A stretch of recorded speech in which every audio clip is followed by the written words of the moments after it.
Hey, it's Jodie, and this is Coffee Conversations, a show where we speak to a series of inspirational women who are challenging the status quo. On today's episode, we're going to speak to Salome Pressac. She is a young dancer, and we speak a bit about her journey into dance and her tendency to jump in at the deep end and constantly challenge herself. So without further ado, let's get started.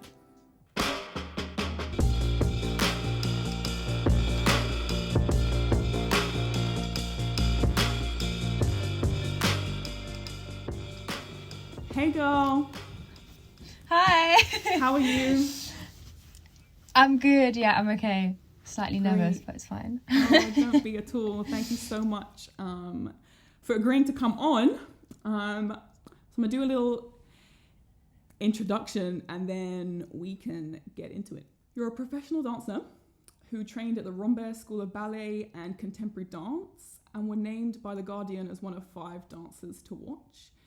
But recently, you left your structured environment to explore your own independence and joined a small business that helps people find financial freedom, which I love, by the way.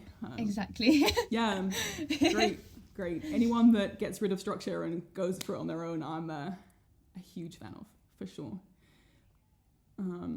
So first things first, are you a coffee drinker? I am. What's your go-to Even though coffee? I hate to admit it, my go-to coffee is, I'm really boring. I will literally just have like a black coffee with 1 sugar. That is a great answer. I'm a straight black coffee girl as well. Amazing. So I guess we start right at the beginning. We'll start with like your dance. How did you get into dance? Is it something that you always wanted to do when you were growing up? Like what age did you start dancing? How did you find yourself in that field? Okay, so my mum, she used to like dance and do a lot of gymnastics when she was younger. So I think she obviously kind of just got me started into that path. And I feel like a lot of kids, like when they're younger, like their mums put them into like ballet class or like, you know, dance classes. And so I was like a child that had like so much energy. And she was just like, right, we have to like focus this energy somewhere. So she started, yeah, exactly. So she put me into dance classes. So I was doing ballet, modern, tap, like the little package that you get when you're a kid. And it just started from there, really. Like I was doing a lot of other activities on the side, like once I grew up, because I started at age 3. Amazing. So once I moved into like more primary school age, I don't even know how old that is, like 8 or something. 7, 8. Or like 5, 6, 7, 8, yeah. So once I moved into like more primary school, like I was doing a lot more activities like swimming. I even used to like do like some running and stuff like that. But I found dance like my thing. And it was tough at first because when you grow up, like obviously you want to like go to your friends' birthdays and like have fun and like play with them and stuff like that. But my day was just usually like go to school, like go to dance. And so there were times where I was just like, oh my gosh, like I don't want to do this. Like I have no life. I definitely yeah. And my mum was like, no, like you have such talent, like she's just like, think about it, like really think about it. And like I want to see, like I say this to anybody that I speak to, but like I'm just so grateful for her to have like pushed me to carry on in what I'm doing, because like I wouldn't have like the success that I have today, and like I wouldn't be where I was if it wasn't for her, like, you know, pushing me and telling me to like stick to one thing and like actually like pursue that to the end, because there's so many people that like start so many things but we never like finish. And 100%. So yeah, yes. I love that. What was your like transition into professional dance? Like how do you go from it being something that you just really love, and obviously you seem like you were really serious about it. Honestly, we have so much in common. That is so similar to my journey into track. I used to do gymnastics and swimming as well. Nice. But yeah, how did you transition into like deciding this is what I want to do as a career? Like I want to be a professional dancer, and what path do you take into professional dancing? It's a new field to me. Yeah. it's quite a good question, because like when I was in secondary school, like, you know, when you choose like your A levels or your options and stuff, like I said to my teachers, I was just like, I'm gonna go to a dance school and I'm gonna become a professional dancer, and they were like, oh, that's great, so like that's like your plan B, or like that's like your hobby, like what are you actually gonna do? And I was just like, no. You can have a career as a dancer. And so basically the process with that was like I was dancing every day after school, like literally Monday through to Saturday. Saturday I was dancing all days, and then the rest of the week was just after school. And so the process in that is that basically I was doing just like extra classes, and then I actually joined like a school that prepares you for auditioning for like vocational school. So it's basically like uni, but you just dance.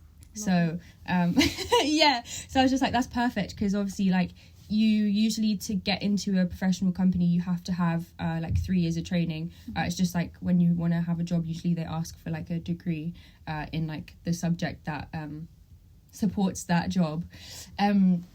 So yeah, the process was just training up until, well, I finished secondary school, so I was 16, and I basically auditioned for Rambert School, so it was the dance school, and a lot of people were like, no, because basically you can join when you're 16 or 18, so because obviously dance careers are like quite short. I mean, I don't like to say short, because they can be as long as you want them to be, like providing obviously you've like got good health and you take care of yourself. For sure. But the starting age for some dance schools are 16, and so I was just like, I don't like school, I don't like what's it called, like academic stuff. I was really like active, and just like that was my outpour, that was my way of just like releasing all the energy that I had. And I was just like, there's no way I'm waiting another 2 years to join when I'm 18. I was just like, I need to go when I'm 16.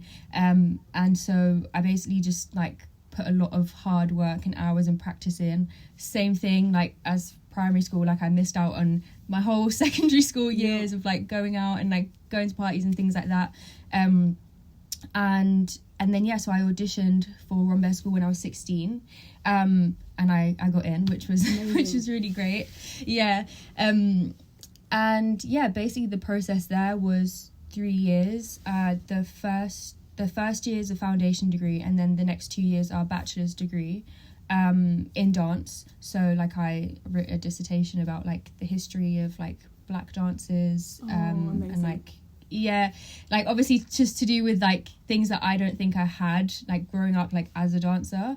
And I really wanted to know more about that. But yeah, the process was just like 3 years of just like doing a dissertation, training, getting assessed on your ballet and your contemporary technique. So I do ballet and contemporary dancing. And what I really liked about Rambert School is that it's really 50-50. So some schools will do like more ballet oriented or more contemporary. But Rambert really gave me that like 50-50 training. Because before that I'd never done contemporary before. Like I was purely like a trained ballet dancer. And I was just like, I'd love to just get more like variety and just be more well-rounded. So yeah, trained and then graduated in 2018, I think. Yeah, 2018, I think. That's so good. On black dancers, so my sister was, when she was younger, she was into ballet. She got pretty far, but I definitely realised from going to watch her shows, like, ballet and dance as a whole is not like a diverse field at all. How was what is your experience with that? How was your experience being a black woman in dance, and how did that affect you, not seeing people that looked like you in that field? Did that kind of like have any impact on how you felt, like if you felt like you belonged there, if you would it have made a difference if you had like black female role models to look up to and kind of see yourself in dance? I think I didn't realise it back then, just because I was so focused on like where I wanted to go. But definitely now I realise like some of the decisions that I took, like for example, I chose to be a contemporary dancer. Like I didn't want to pursue a career just in ballet. just because, and I think like now that I look back at it, it's because like there's more diversity in contemporary dance than in a ballet company. And I actually spoke about this last year. I sat down with somebody, Jenna Ade. She's from like the BBC or something. It was around Black History Month, and we were talking about like how not having any black role models like affected my decision. And I think that really is that, like, if I had like examples growing up, I think maybe I'd been like, oh, like it's definitely possible. And to be honest, I was quite fortunate because, like, firstly, like I'm not just black, like I am mixed race, so I have to like keep that in mind, you know, like I do have like a lighter skin tone, so I do count myself like as slightly more fortunate, and even in the fact that just like my body type is like a more considered a more balletic body type than maybe other black people, so but I definitely knew that there was something weird going on. I was just like, why am I the and I was always the only one like in the room, or like even in my school, like I was the only one who was like of like black heritage. So I think that definitely planted seeds in my head. That was just like, okay, maybe there's less of a chance, maybe there's like less of a chance of you making it in this specific like domain. But I feel like ever since everything that happened last year with like the protests and things like that, it has taken more of a turn, or like it's been brought up more in the public eye, that people can't ignore. They can't ignore it now. Do you know what I mean? But then again, like I always say to people like that, there is that sense of like, is it actually like legit? Is it sincere? Are they just doing it for their own, you know, gain? Like just trying to. So it's quite tough. It is. But it is. But yeah, I'm definitely glad the conversation is being had. But like you said, it's difficult to know whether it's just like sometimes it almost feels like a trend. You know what I mean? Like this is what everyone is talking about right now. And I think it's so important that we kind of almost capitalize on this and make sure that this is like, no, this is something that really needs to be spoken about and changed. So I love that. On Rambert, so you decided to leave Rambert, right? Yes. I actually, honestly, I love this. Like we were just saying before, like anyone that, kind of chooses to go on their own, I have a huge amount of respect for that. I can relate to so much of your whole story, honestly, from growing up being super serious and structured, and then, kind of feeling, I don't want to put words into your mouth, but feeling kind of restricted by structure and just kind of wanted to go at it for yourself and figure yourself out. What was your inspiration behind that move? And kind of where are you at now? What are you doing now? Yeah. So when I graduated, I went into the junior company, Rambert 2. And that's like a year program. Like we did a master's degree like in a year. Like it was so crazy, but it was like the best year probably of my life. Like it was like a new company, like 13 people, like absolutely amazing. And then I got offered the main company job, so that's when I changed in August of 2020, maybe 19 or 20. I can't remember. Time's a blur. I don't even know what day it is today. Girl, I feel you. But so everything was great, and I think coming out of training, everybody wants a job, you know, like everybody wants to find the company job, and it just so happened that like my first audition, like I got the job. Like, you know, like some people, like they spend years and years and years auditioning, and so I was just like, damn, like this is crazy. Like I just like came out and like I've been accepted, and I felt so humbled and so fortunate to have an opportunity like this, especially as that there was millions of people, well not millions, there was thousands of people that auditioned, and so I think when you first leave, you're just like this little deer in headlights, and you're like, oh my gosh, Absolutely. okay, like I'm gonna put my all in, and you're literally just like giving yourself, and so I gave myself for a whole year, and I was like, this is great, cool, got offered the company job. So now I'm in the company, and obviously it's quite different because you're with dancers who have been there for quite a while, and so like you do have to mature quite quickly. But I feel like even like as a dancer, and I'm sure as an athlete, like just the dedication and the sacrifices that you have to makes that you're a mature person anyways, you know. Absolutely. So I had a great time. Like I had a really, really, really, really great time with Rombear. And you're right, like structure is nice. Structure is good when you kind of are starting your life, your journey in life. And like, I mean, I'm only 21, like some people might be like, yeah, you're still a baby, but I'm confident in the fact that I know what I want and I know where I want to go. And I know I have a list of all the things that I want to do in my life and like projects that I want to be part of, people I want to collaborate with. And I kind of saw this whole pandemic as like a time to think. Like, I think everybody kind of was thinking, okay, either I'm going to sit back and not do anything, either I'm going to literally take the time that we have, because we never really have time to like sit back and like evaluate Absolutely. Our lives. So a lot of people might have thought like, okay, I'm going to just evaluate, like, what am I doing, where do I want to go? And I was one of those people that was just like, right, what have I accomplished up until now?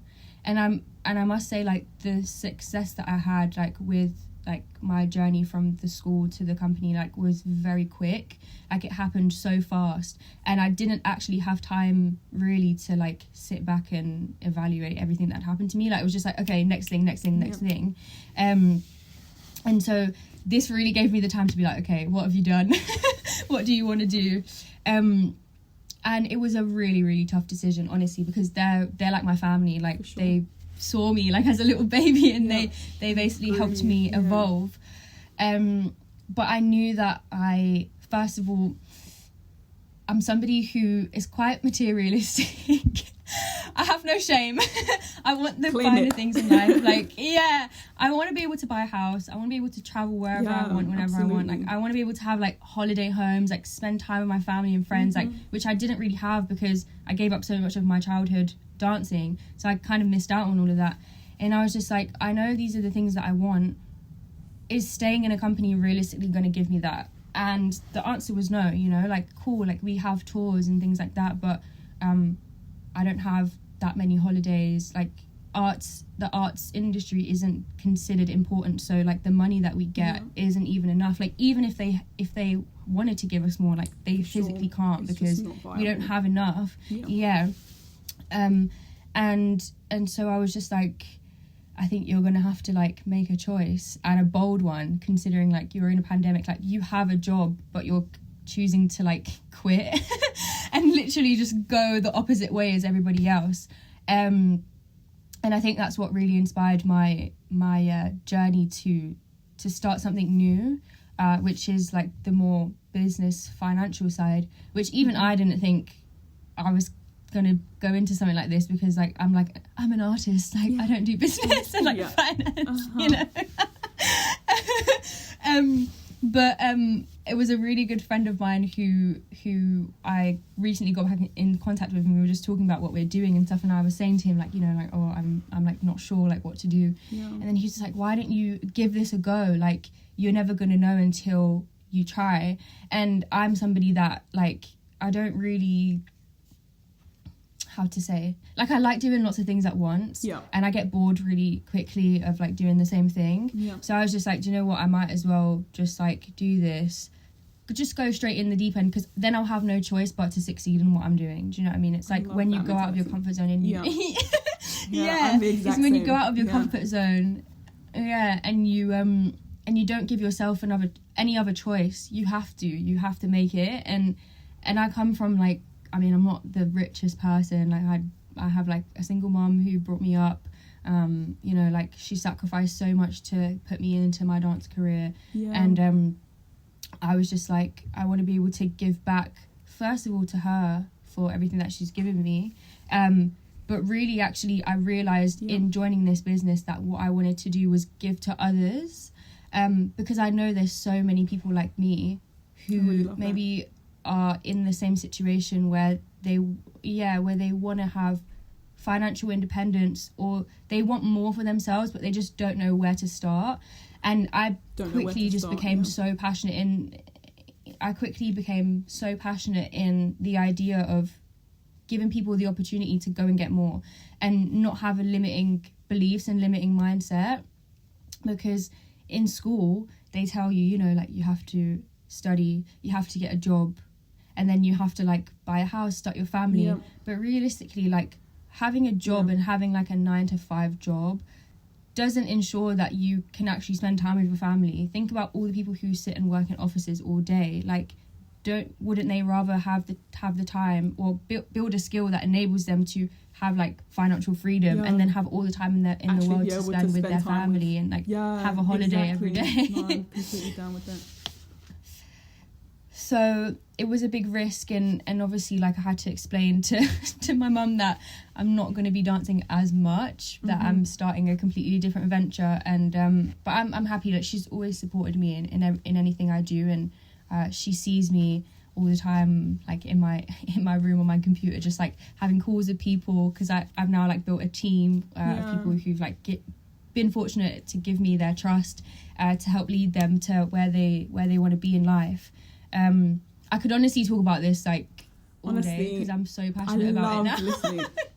Like, you are just preaching to the choir, girl. Honestly, like, I actually just love everything about your mentality. But because a lot of people, they want more, but they're afraid to jump. And it's just like, you're not going to find success in your comfort zones. Like, you're really not. And I knew that where I was in the company was like comfortable, and I was just like, I don't like it. Like, I'm like not giving myself 100% as like I used to, because I'm like, I'm here already. Like, where else am I going to go? Like, I need exactly. And I was just like, of course there's always something that I can learn. Like, we never stop learning. Like, we're students eternally. Do you know what I mean? And I feel like anybody who stops learning, like, you need to like assess. You need to dip back into that. You just need to, absolutely. Exactly. And I was just like, why not just develop something? Especially, we've got so much time. We were in lockdown. I was just like, I'm not doing anything. Like, I might as well just actually, just figure something, like work on something that gives me extra. And also, like, in the finance department, like, nobody teaches you how to handle your money. Nobody teaches you like financial education. So true. I know if I had known at 18 years old, when I got my first student loans, how to handle my money, I would have so much more than I do right now. Such a big one. Exactly. Sure. And so essentially, like, I'm just trying to teach people so that they can actually have the skills that are like unconscious competences. Like, it's something that nobody can take that away from you. It's like walking, you know. For sure. And build generational wealth in your family. Like, wouldn't you want to be the first person that just like sets that stone, like, for the generations to come? Do you know what I mean? So I'm all for impacting. And my big goal, because obviously I'm still passionate about dancing, but my main goal, like, that I want to achieve out of this is, first of all, obviously impacting others, and secondly, like, what I want to do long term is I want to build a school or a few dance schools in underdeveloped countries, but like, I'll pay for it all. Like, it will be free for them, because I understand and I recognize how expensive it is to train as a dancer.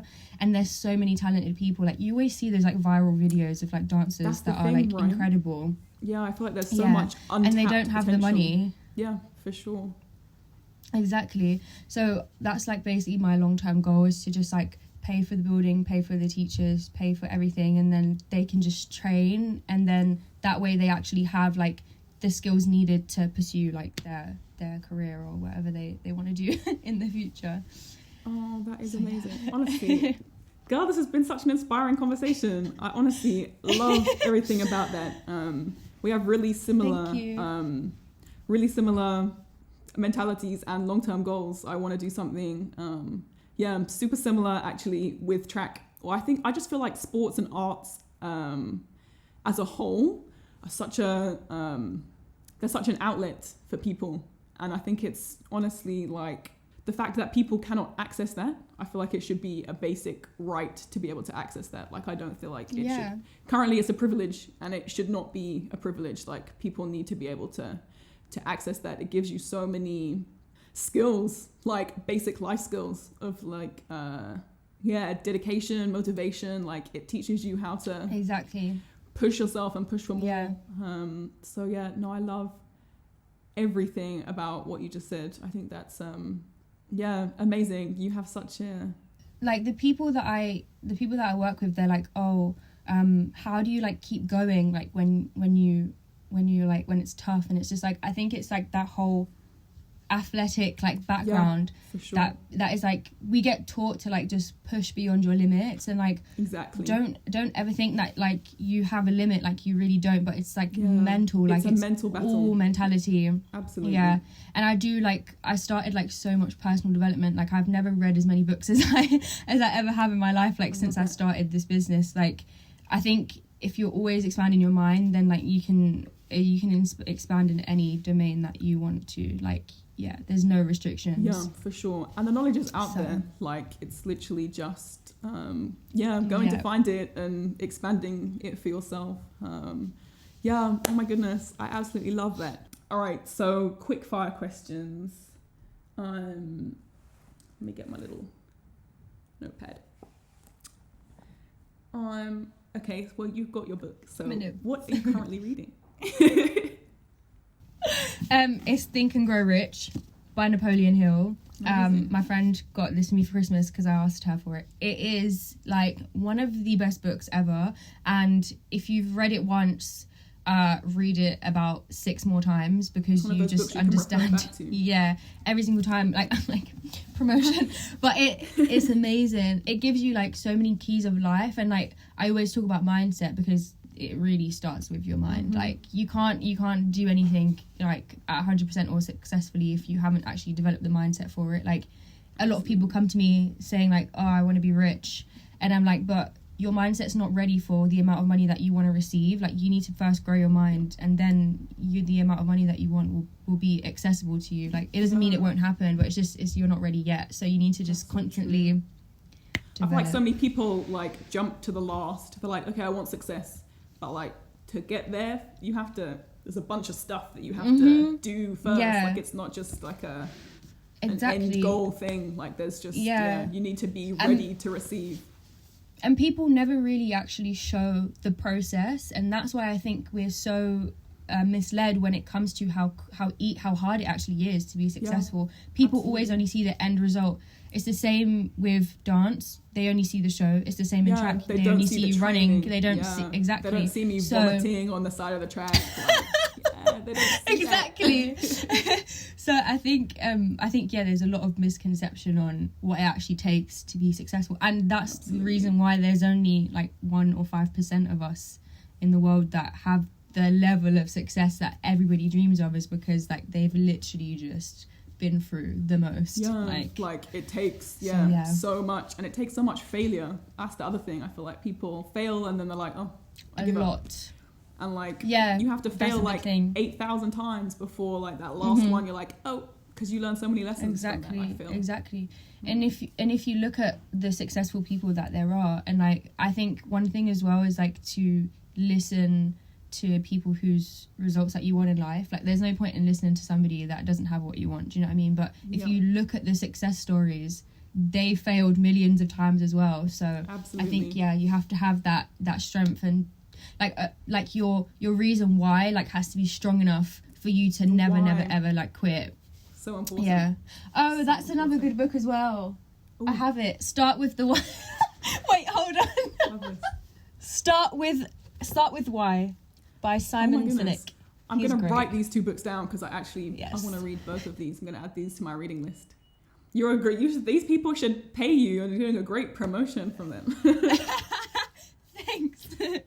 Have you picked up any new hobbies or habits in the last year? Yes. I mean, obviously. I have a whole morning routine now. So morning routines I wake are so up. Important. Yeah. I wake up, drink water. I'm gonna go into detail, but it's fine.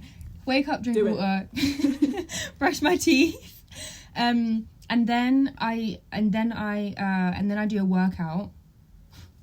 I do a workout, and then I meditate for. I try to do 10 minutes, but yeah, because I'm such an active person, my mind just like races. So I can do 7 minutes for now. And then after my meditation, after my meditation, I read a little bit of whichever book I choose. So I'll usually read about like 5 to 10 pages, then shower. And in the shower is when I say my positive affirmations, and I have them in my shower. I have them like in my mirror where I get changed. So like when I'm like when I'm like looking at myself, like getting ready, I'm just like, I am this, I am beautiful, I'm amazing, like everything about it. So I think I think a lot of people neglect like affirmations as well, just because they think like it's silly to like talk to yourself, but people talk to themselves the way every day, like throughout the day. Is so important, because people have such like negative connotations of themselves, and they don't realize that is what they're projecting into the world. Like you need to, and there's already so much negativity in the world that like we don't need more. Like we don't need more. You need to love yourself. That's the first step, honestly. Absolutely. And I can say that like since doing affirmations, like some of the things that I had on my list before, like they've been achieved. So like it does work. Like it's just a matter of repetition and like being consistent like with being what you do. With it, for sure. Yeah. So good. Would you consider yourself an introvert or an extrovert? Extrovert. I was gonna say. Big extrovert. Yeah, definitely. Are you a stickler for a schedule or a wave rider? It's kind of hard. Like, okay, I'm the most organized person ever. Like, I have to, like, you have to plan your work and work your plan. Like, you have to, like, yeah, my week is already planned. Like, I plan my week, like, on the Sunday, and I'm every day, like, I do the same thing. I know what I'm doing tomorrow. Planner, yeah, I write everything. Yeah, exactly. You have to. But I must say that, like, I do love what's it called? What's that word called? Yeah, spontaneous. Spontaneous. Yes. Okay. Yes, thank God. that's the word. I do like spontaneous. Yeah, exactly. Yeah. But in general, like, very organized. Have to be. Yeah. Otherwise, I'm just yeah. The exact same. Yeah, I need spontaneity within my schedule. Yeah, exactly. Yeah. Okay, and the last question is, are you a tea or a coffee girl? I actually think I'm tea. It's okay. Do you know what it is though? Like, I think French people like drink loads of like infusions, and like my mum's like, yeah, my mum's very like, just like, she's like a super like those chilled people like who meditate and do yoga, and my like mum's the same. So she's like herbal tea, like yeah, exactly. Yeah. So I think I get that from her, and there's so much like range. There is. I do love tea, so I'm not judging you too much. I'm obviously a coffee girl, but a herbal tea, I can definitely get behind. So I'm with you then. Sorry about that. It's okay. I'll let you off. Girl, thank you so much. This was such an inspirational conversation. I've had such a good time. It was so great to officially meet you. And we'll definitely stay in touch because, I am absolutely on your wave. So thank you so much for coming on. Yeah. Thank you so much for inviting me. Like, such a pleasure. Honestly, like, I'm just kind of, wow. Like, this is so great. But yeah, I'm glad that you gave me the opportunity to share my journey. That was amazing. And I hope that I can like help inspire others. So yeah, for sure. Honestly, I think so many people are going to gain so much out of this. So thank you so much. Bye. Thank you.